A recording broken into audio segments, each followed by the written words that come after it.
Hello friends, आपके अपने YouTube channel VC institute के ऊपर आपका हार्दिक स्वागत है। देखो, सागा सागा आपा राजस्थानी भी बीच में बोलता जाऊंगा और इनके अंदर आपा टॉपिक लेके आए थारे रीट को लेवल सेकंड एसएसटी के अंदर नयो टॉपिक जुड़ो आपने 1885 से लेकर 1947 की मॉडर्न हिस्ट्री। ठीक है, तो आप एकदम बारीक पढ़ना। ठीक है, बारीक से पढ़ेंगे, इसको पूरी डिटेल के साथ पढ़ेंगे। नया टॉपिक है, विस्तार से पढ़ेंगे और आरबीएससी और एनसीईआरटी के मिश्रण के द्वारा हम यह पढ़ेंगे ताकि आपके एग्जाम से बाहर नहीं जाए।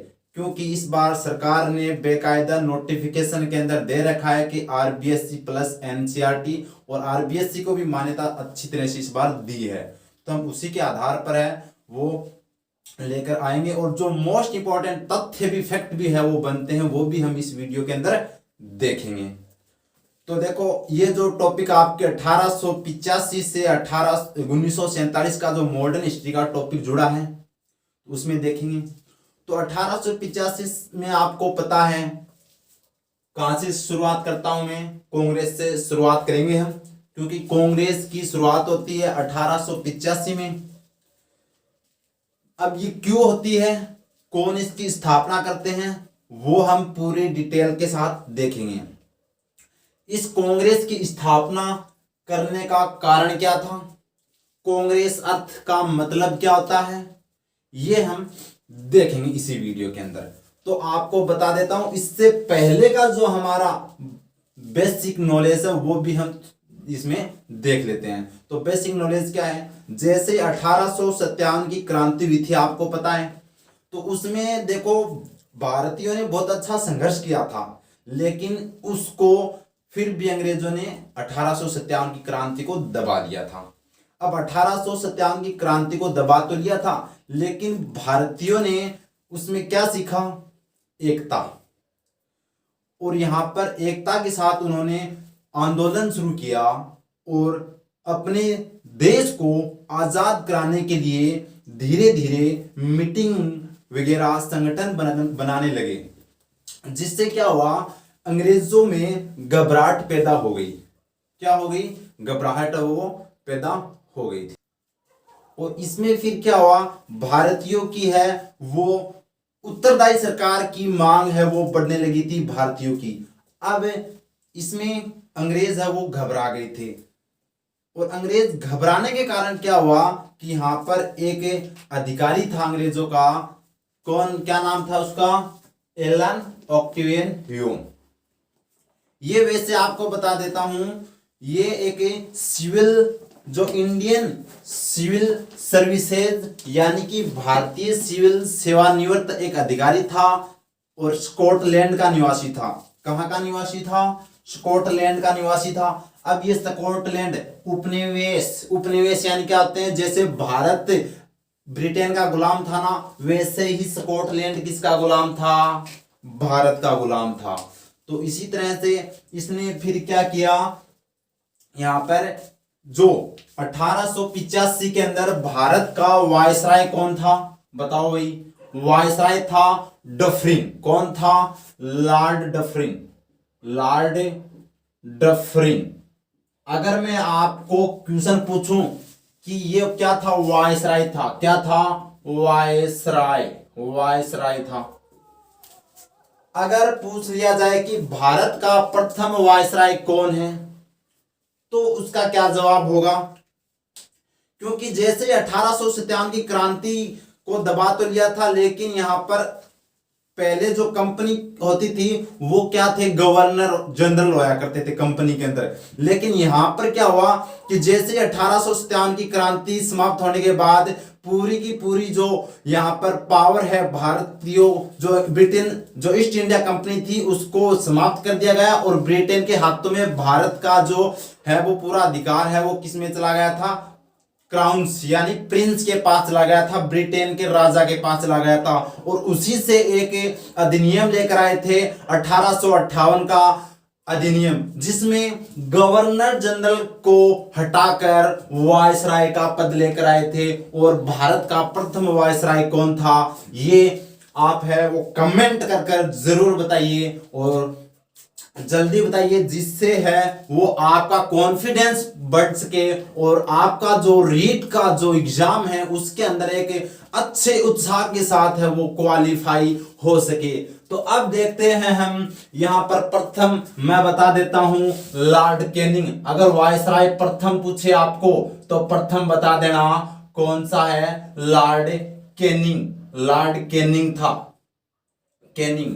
और यहां पर जो 1885 में जब कांग्रेस की स्थापना हुई थी तो उस समय लॉर्ड डफरिन था, वो भारत का क्या था, वायसराय था, न कि गवर्नर जनरल। ये आपके लिए मोस्ट इंपोर्टेंट है, क्वेश्चन यहीं से पूछा जाएगा कि भारत जब इंडियन नेशनल कांग्रेस की स्थापना हुई थी तब भारत का वायसराय कौन था, तो आपको बताना है डफरिन। मोस्ट इंपॉर्टेंट आपके फर्स्ट क्वेश्चन एग्जाम की दृष्टि से रीड के लिए। और यहां पर हम बात करते हैं क्या हुआ इसमें।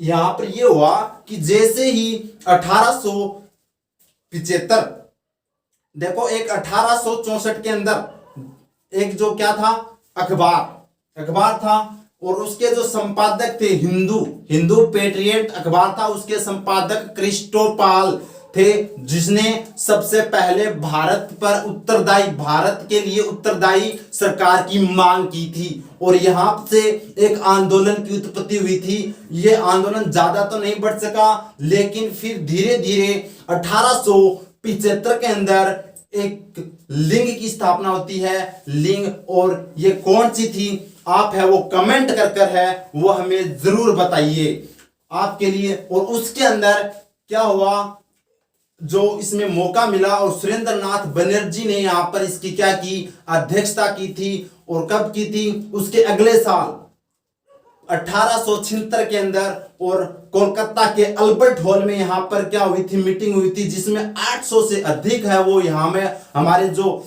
नेता थे उन्होंने भाग लिया था। और उसके लिए उन्होंने एक कहा था कि ऐसी हम मीटिंग या फिर ऐसी एक संगठन की स्थापना करें जिससे हमें जो और जो लोग हैं उनको जागृत कर सकें अंग्रेजों के विरुद्ध, जो हमारे शोषण कर रहे हैं अंग्रेज, उनके खिलाफ हम एक बड़ा आंदोलन ले जा सकें। तो इस तरह से हमें बहुत से लोगों की आवश्यकता है, आंदोलन को दबाया न जा सके। इसलिए यहां पर 1876 के अल्बर्ट हॉल कोलकाता के अंदर एक मीटिंग हुई थी जिसमें 800 से ज्यादा व्यक्तियों ने भाग लिया था। और वहां से है वो क्या हुआ, तो आपने अभी तक नहीं बताया है तो मैं बता देता हूं, उस लीग का क्या नाम था, इंडियन लीग, जिसकी स्थापना कब हुई, यहां पर साथ साथ में हम फैक्ट भी यहां पर अच्छे से कवर करते चलेंगे ताकि हमें पूरे फैक्ट और कॉन्सेप्ट है वो अच्छे से याद हो सके। और जब भी आपके फैक्ट और कॉन्सेप्ट क्लियर होंगे तो आपके क्वेश्चन भी क्या होंगे, क्लियर होंगे। तो यहां पर इंडियन लीग की स्थापना, इंडियन लीग, और इसकी स्थापना कब हुई थी, 1875 के अंदर हुई थी, यानी कि कांग्रेस से 10 वर्ष पहले हो गई थी। और यहां पर अगले ही साल 1876 के अंदर कोलकाता के अल्बर्ट हॉल में मीटिंग हुई थी जिसमें 800 से अधिक प्रतिनिधियों ने भाग लिया था। और उसमें यह एक उत्तरदायी सरकार और आंदोलन को जागृत करने, अंग्रेजों के विरुद्ध जागृत करने के लिए यह मीटिंग अटेम्प्ट यहाँ पर बहुत से लोगों ने की थी। और इसमें यह भी कहा गया कि इस तरह से हम एक संगठन बनाएंगे जिसमें पूरे भारत के अंदर है वो अंग्रेजों के विरुद्ध है वो हमारे भारतीय खड़े हो सकें। तो इस तरह से ये सूचना अंग्रेजों को मिलने के कारण है वो ये कांग्रेस की स्थापना हुई थी। अब कांग्रेस की स्थापना आपको बता देता हूं, जो कौन था वायसराय, लॉर्ड डफरिन था, उसके पास कौन जाता है, A.O. ह्यूम, जिसको एलन ऑक्टेवियन ह्यूम भी कहा जाता है। तो अब ये इसके पास गया, बोला कि ये है भारत के अंदर राजनीति चल रही है जिसमें क्या हुआ कि हमारे खिलाफ है वो बड़े बड़े संगठन है वो इकट्ठे हो रहे हैं। तो हम क्यों ना एक संगठन हम बना लें और उन्हीं भारतीयों को इसमें आमंत्रित कर दें और उसी के अंदर उनको सदस्यता दे दें, ताकि हमें भी पता चल सके कि अंग्रेजों के विरुद्ध है वो ये क्या षड्यंत्र रच रहे हैं। तो इसीलिए वायसराय डफरिन ने इसको किसको, एलन ऑक्टेवियन ह्यूम को कांग्रेस की स्थापना करने के लिए यहां पर आमंत्रित कर दिया था। तो पहले मैं आपको बता देता हूं ऑक्टेवियन ह्यूम के बारे में, इसको अच्छे से पढ़ेंगे, फिर पढ़ेंगे कांग्रेस के बारे में। एक एक फैक्ट है, कॉन्सेप्ट के साथ है, हम आगे बढ़ेंगे। अब की बार रीड पार आपकी है, वो हम करके दिखाएंगे। जुड़े रहिए हमारे चैनल के साथ, और अगर आपने हम मेरे वीडियो को लाइक नहीं किया है तो लाइक कर दीजिए, क्योंकि आगे आपको हिस्ट्री जो हमारी मॉडल पढ़ रहे हैं उसके अंदर एक रोचक तथ्य के साथ है, एक कॉन्सेप्ट के साथ आरबीएस एनसीईआरटी के तहत हम पूरे सिलेबस को कवर करेंगे। तो और चैनल पर अगर पहली बार आए हो तो सब्सक्राइब करना न भूलें, क्योंकि आपके यहाँ पर ज्ञान, नॉलेज और आपकी सफलता की यहाँ पर एक कुंजी है वो स्टार्ट हो गई है।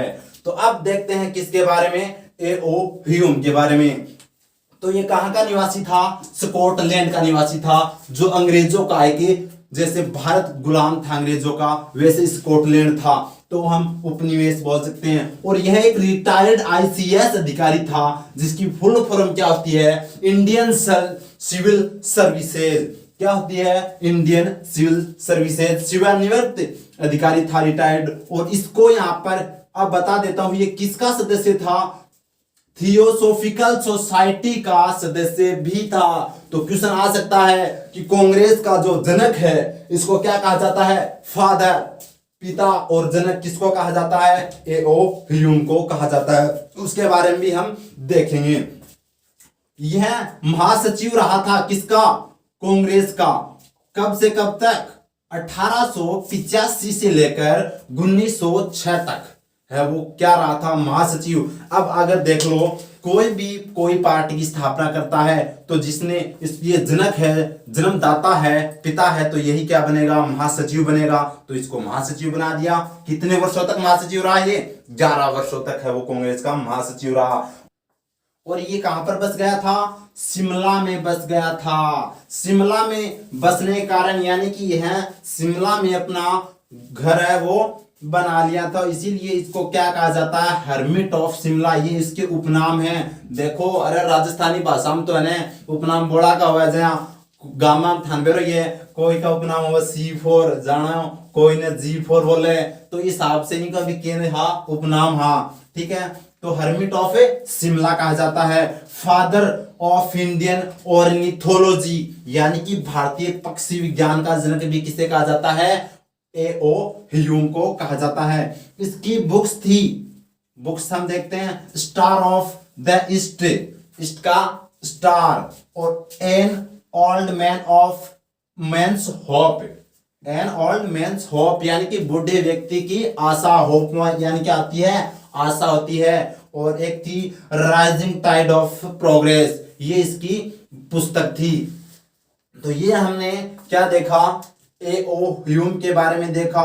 अगर बता देता हूं आपको कि इसकी मृत्यु कब हुई थी, तो इसकी मृत्यु है वो 1912 के अंदर हो गई थी।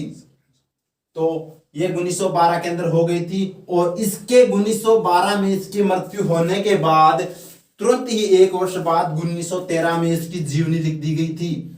1913 में क्या लिख दी गई थी, जीवनी, बायोग्राफी, जीवनी। अब क्वेश्चन ये पूछा जाता है कि इसकी जीवनी है वो किसने लिखी थी, किसने, और ये जो इसकी जीवनी लिखी थी वो किसने लिखी थी, विलियम, आपको बता देता हूं, विलियम वंडरबर्न, विलियम वंडरबर्न ने यहाँ पर इसकी जीवनी लिखी थी। तो ये हमने किसके बारे में देखा, ए.ओ. ह्यूम के बारे में देखा, और इसने क्यों की स्थापना, ताकि हम भारतीयों को ही यहाँ पर इसमें इकट्ठा कर कर उनके बारे में, उनकी सोच के बारे में हमें पता चल सके, और उनके आंदोलनों को है वो यहीं पर दबा सकें, ठीक है। लेकिन आपको इस वीडियो में पता चला जाएगा कि ए.ओ. ह्यूम अच्छा व्यक्ति था या बुरा व्यक्ति था। तो आप इसका स्क्रीनशॉट लीजिए और आगे हम देखते हैं नेक्स्ट कांग्रेस के बारे में। तो अब हम देखेंगे, हमने पढ़ लिया था ए.ओ. ह्यूम के बारे में। अब देखेंगे भारतीय राष्ट्रीय संघ। आपको बता देता हूं, जब कांग्रेस की स्थापना हुई थी तो कांग्रेस नाम नहीं था, क्या था? भारतीय राष्ट्रीय संघ था, यानी इंडियन नेशनल यूनियन, उसी के नाम से इसकी स्थापना हुई थी, जिसके जनक कौन है? A.O.. Hume, Allan Octavian Hume थे। अब बात करें तो यहां पर इस संघ को कैसे बनाया गया, कैसे ये हुआ? तो यहां पर जो ए.ओ. ह्यूम थे ना, आपको मैंने बताया था उस समय 1850 में वायसराय कौन था? डफरिन था। याद रखना है अच्छे से। मार्च 1883 यानी कि 85 के अंदर स्थापना हुई थी, लेकिन 1883 के अंदर क्या एक पत्रिका थी? कौन सी पत्रिका थी? लोकमित्र पत्रिका। तो क्वेश्चन आ सकता है कि किस पत्रिका में ए.ओ. ह्यूम ने है वो कलकत्ता विश्वविद्यालय के छात्रों को पत्र लिखा था? तो लोकमित्र पत्रिका, जिसमें 1983 के अंदर कलकत्ता विश्वविद्यालय के 1983 नहीं, 1883 में यहाँ पर लोकमित्र पत्रिका में है वो ए.ओ. ह्यूम ने यहाँ पर क्या भेजा था? कलकत्ता विश्वविद्यालय के सभी छात्रों को अब इकट्ठा व एकजुट होकर संघ बनाने की आवश्यकता है। तो यानी कि ये जो संघ है, इससे पहले क्या हुआ? 1883 में कलकत्ता विश्वविद्यालय के छात्रों को यहाँ पर कह दिया था कि संघ बनाने की हमें क्या है? आवश्यकता है। ये किसने कहा? ए.ओ. ह्यूम ने कहा था। वैसे देखे तो ए.ओ. ह्यूम है वो अच्छे व्यक्ति थे जो बहुत कार्य करते हैं भारत के लिए। अब देखते हैं तो यहाँ पर इसका भारतीय राष्ट्रीय संघ के नाम से गठन हुआ। कब हुआ? 28 दिसंबर 1885 को। तो इसका गठन कब हुआ? 28 दिसंबर 1885 को भारतीय राष्ट्रीय संघ के नाम से इसका क्या हुआ? गठन हुआ। और जैसे ये गठन हुआ, यानी कि पहली मीटिंग होगी। और पहली मीटिंग देखो, वैसे तो पहले कहां पर होनी थी? पूना के अंदर होनी थी, लेकिन वहां पर एक हैजा बीमारी के कारण उस मीटिंग को, उस अधिवेशन, देखो ये मीटिंग नाम आएगा, क्या नाम आएगा? मीटिंग। और मीटिंग को ही क्या कहा जाता है? अधिवेशन। क्या कहा जाता है? अधिवेशन। तो घबराना नहीं है बिल्कुल भी, ठीक है। तो यहाँ पर प्रथम अधिवेशन है वो पहले पूना के अंदर किया गया था, लेकिन वहां पर हैजा बीमारी के कारण वहां पर स्थगित कर दिया गया। और फिर कहां पर जगह जो चॉइस की थी वो बंबई, यानी मुंबई के अंदर है वो। यहाँ पर ये 28 दिसंबर को 1885 में पहली यहाँ पर गठन और पहला अधिवेशन होगा। अब देखते हैं स्थान कौन सा था इस गठन के समय। तो गोकुलदास तेजपाल संस्कृत कॉलेज, आपके एग्जाम की दृष्टि से मोस्ट इंपोर्टेंट है। गोकुलदास तेजपाल संस्कृत कॉलेज जो बंबई के अंदर है। अगर पूछा जाए कि उस कॉलेज के किस मैदान में हुआ, तो ग्वालियर टैंक मैदान में हुआ था। ग्वालियर टैंक मैदान में। दोस्तों बने रहिए वीडियो के लास्ट तक। आपको एक अच्छी से अच्छे यहाँ पर नोट्स के तौर पर एक अच्छा है वो पूरा सिलेबस है वो प्रोवाइड किया जाएगा। अब हम बात करते हैं पहला अधिवेशन की। तो पहला अधिवेशन कहां पर हुआ? बंबई में हुआ। कहां पर हुआ? बंबई में हुआ। कुल प्रतिनिधि, क्वेश्चन ये आज पूछा जाता है कि पहले अधिवेशन में जो भाग लेने वाले प्रतिनिधि थी उनकी संख्या कितनी है? तो वहां पर कितनी थी? 72 संख्या थी। कितनी संख्या थी? 72। उसमें से 38 संख्या कहां से थी? बंबई से थी। 27 सदस्य कहां से आए? मद्रास से आए थे। 7 आए थे यूपी के अवध क्षेत्र।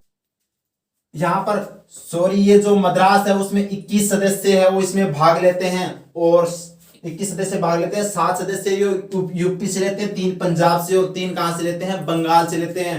तो यहाँ पर आपको जहां पर इसमें ज्यादा सदस्यता दिखाई दे रही है वहां से अगला सेकेंड अधिवेशन होगा। ये आपको ध्यान रखना है। और इसकी जो अध्यक्षता है वो किसने की? तो क्वेश्चन मोस्ट इंपोर्टेंट ये पूछा जाता है कि प्रथम अधिवेशन कहां पर हुआ? बंबई में। ठीक है। और कितने प्रतिनिधियों ने भाग लिया? 72 प्रतिनिधियों ने। और इसकी अध्यक्षता किसने की? तो व्योमेश चंद्र बनर्जी ने इसकी क्या की? अध्यक्षता की है। और इसमें अन्य सदस्यों की बात करें हम, तो अन्य सदस्य कौन थे? दादा भाई नारोजी, फिरोज शाह मेहता, दिनसा वाचा और सुरेंद्र नाथ बनर्जी। ये क्या थे? अन्य सदस्य थे जो बहुत ही मोस्ट इंपोर्टेंट है। और इसमें आपको बता देता हूं कि यहां पर जो ये राष्ट्रीय भारतीय राष्ट्रीय संघ न कहकर भारतीय राष्ट्रीय कांग्रेस जो इसमें कहा था, वो किसने कहा था? दादा भाई नारोजी ने कहा था। तो अब पूछा जाए, अब ये कांग्रेस नाम क्यों दिया? तो कांग्रेस आपको बता देता हूं, कांग्रेस शब्द है वो कहां से लिया गया है? कांग्रेस शब्द है वो है कहां से? अमेरिका से। अमेरिका से लिया गया है, जिसका अर्थ क्या होता है? लोगों का समूह। लोगों का समूह। कांग्रेस का अर्थ क्या होता है? लोगों का समूह होता है, जो अमेरिका से लिया गया था। तो इसमें दादा भाई नौरोजी ने भारतीय राष्ट्रीय संघ न कहकर क्या बोल दिया? भारतीय राष्ट्रीय कांग्रेस नाम दे दिया इसी में। तो आगे हम देखते हैं। अगर अच्छा लगा है तो लाइक जरूर कर दीजिए, और इसका स्क्रीनशॉट है वो ले लीजिए अच्छे से। आगे हम देखते हैं कांग्रेस के बारे में। तो अब हम आगे देखेंगे, और ये अधिवेशन है वो अभी कंप्लीट नहीं हुआ है। एक एक डिटेल से पढ़ेंगे, एक एक विस्तार से, कहते हैं ना, इसका खून कर देंगे हम। एक एक चीज को हम अच्छे से पढ़ेंगे। और यहाँ पर जो अध्यक्ष है व्योमेश चंद्र बनर्जी, इनका नाम आया है, तो साथ में इनको भी देख लेंगे। और दादा भाई नौरोजी के बारे में भी हम इसमें चर्चा करेंगे इस वीडियो में। तो आगे देखिए, इसके स्क्रीनशॉट लीजिए। तो आगे हम देखते हैं भारतीय राष्ट्रीय संघ के बारे में दादा भाई नौरोजी का क्या कहना था, क्या उनका मतलब प्रतिक्रिया थी। तो उन्होंने क्या नाम दिया? दादा भाई नौरोजी ने भारतीय राष्ट्रीय संघ न कहकर भारतीय राष्ट्रीय कांग्रेस नाम दिया। तो यानी कि कांग्रेस को कांग्रेस नाम दिया किसने? दादा भाई नौरोजी ने। और कांग्रेस नाम क्यों दिया मैंने बता दिया। कांग्रेस अमेरिका का एक शब्द है, जो कांग्रेस का अर्थ होता है क्या? लोगों का समूह, व्यक्तियों का समूह। और आपको पता होना चाहिए कांग्रेस की जो संसद है उसका नाम ही क्या है? सॉरी, जो अमेरिका की संसद है ना, उसका नाम क्या है? कांग्रेस ही है, यानी कि लोगों का समूह है। तो ये नाम है वो कांग्रेस नाम किसने दिया? दादा भाई नौरोजी ने। अब हम बात करते हैं जो भारतीय राष्ट्रीय संघ थे उसके, या भारतीय राष्ट्रीय कांग्रेस थे उसके जो प्रथम अध्यक्ष जो बनाए गए थे, किसको बनाए गए थे? व्योमेश चंद्र बनर्जी को। तो इनके बारे में देखते हैं, इनका जन्म कब हुआ था? 19 दिसंबर 1844 को कलकत्ता में हुआ था। कहां पर हुआ? कलकत्ता में हुआ। पेशे से, यानी कि पेशे से क्या थे ये? बैरिस्टर, वकील। जैसे गांधी जी ने बैरिस्टर का कोर्स किया था, वैसे ही बैरिस्टर थे ये, ठीक है। तो इनका जो पेशा था वो क्या था? बैरिस्टर था, वकील थे। भारतीय राष्ट्रीय कांग्रेस के प्रथम अध्यक्ष, तो अगर पूछा जाए भारतीय राष्ट्रीय कांग्रेस के प्रथम अध्यक्ष कौन थे? व्योमेश चंद्र बनर्जी। इनको एक नाम से और जाना जाता था, क्या नाम था? उमेश चंद्र बनर्जी। याद रखना, उमेश, अगर व्योमेश और उमेश आ जाए तो कोई दिक्कत नहीं है। व्योमेश चंद्र बनर्जी था इनका दूसरा नाम था। इनकी मृत्यु कब होती है? क्या नाम था? उमेश चंद्र बनर्जी था वो इनका दूसरा नाम था, और व्योमेश चंद्र बनर्जी के नाम से भी ये जाने जाते थे। इनकी मृत्यु कब हुई? मृत्यु 21 जुलाई 1906 को इनकी मृत्यु हो गई थी। आपको पता है, ये जैसे हमारे भारत के अंदर संसद 2 प्रकार की है। कितने प्रकार की है? संसद कितने प्रकार की है? 2 प्रकार की। एक तो है राज्यसभा, क्या है? राज्यसभा। एक है लोकसभा, क्या है? एक लोकसभा, एक राज्यसभा और एक लोकसभा। वैसे ही ब्रिटेन के अंदर जो संसद है,